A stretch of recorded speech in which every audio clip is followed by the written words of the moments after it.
Okay, now we're up to systems of equations. By the way, this is page 4, if I haven't said it before, so we're getting near the end, my fellow students. So here we go. I taught you 4 ways. One way was the graphic method. I said I don't think it's the best method. Didn't spend a lot of time on it. I also taught you the substitution method, very important method. Taught you the elimination method, I called addition. And I taught you Cramer's. On the final, it does not tell you how you have to do it. All it says is solve. So here's 2 problems. Solve them however you want, then I will do it how I want. Go ahead and then turn me back on. Okay, this one, I probably wouldn't do substitution because there's a lot of numbers. There's a -1, that's not bad. But I would do take this and multiply this equation by 2. So I'd have 4x minus 2y equals t. So it's 7x equals 7x equals 1. Now, on the final, most people stop there and then, oh no, I got to take points off because there's an unknown x and there's an also unknown y. So I'm going to put the x equals 1 in for either here or here. Either one. I'm going to do the second one because I did. Now notice I didn't spend a lot of time making up these equations. Subtract 3, divide by 2, so it's a 1, 1. This one, this is perfect for substitution. Take this and put it in for y. So I'd have 2x minus 3, parentheses 2x plus 3, equals -13. So 2x minus 6x minus 9 equals -13. So minus 4x, add 9 equals -4, x equals 1.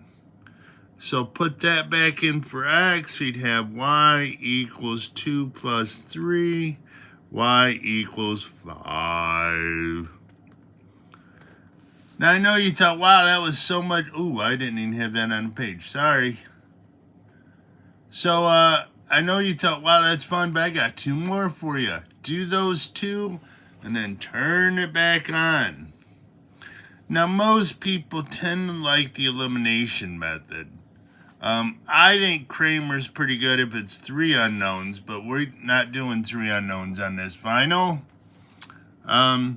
So this one, I'm going to multiply this by 3 and this one by 2. So I have opposite y's. So it'd be 9x plus y equals 24. And this one, 8x minus 6y equals 10.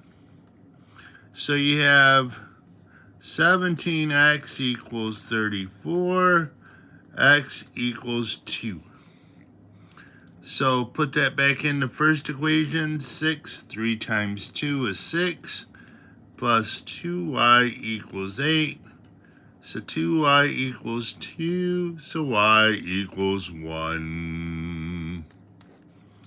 This one, I would probably do substitution. Either one works. Subtract y. So I want to get x by itself and then put it back into the other equation.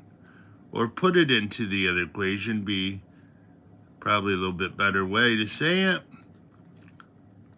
So now you have one equation with just variables for y. So it'd be 12 minus 3y minus y equals 4. Subtract 12.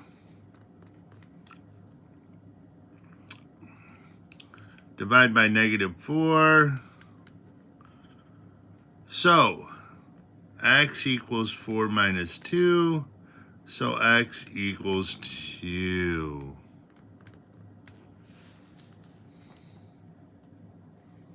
Yay. Flip the page. Hey, we have solving.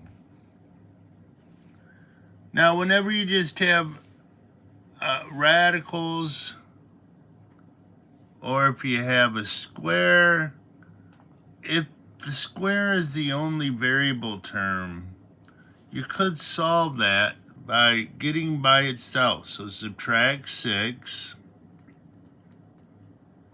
divide by 3. Oops, I lost the square. And then we're going to square root both sides. But the number 2 mistake made in algebra.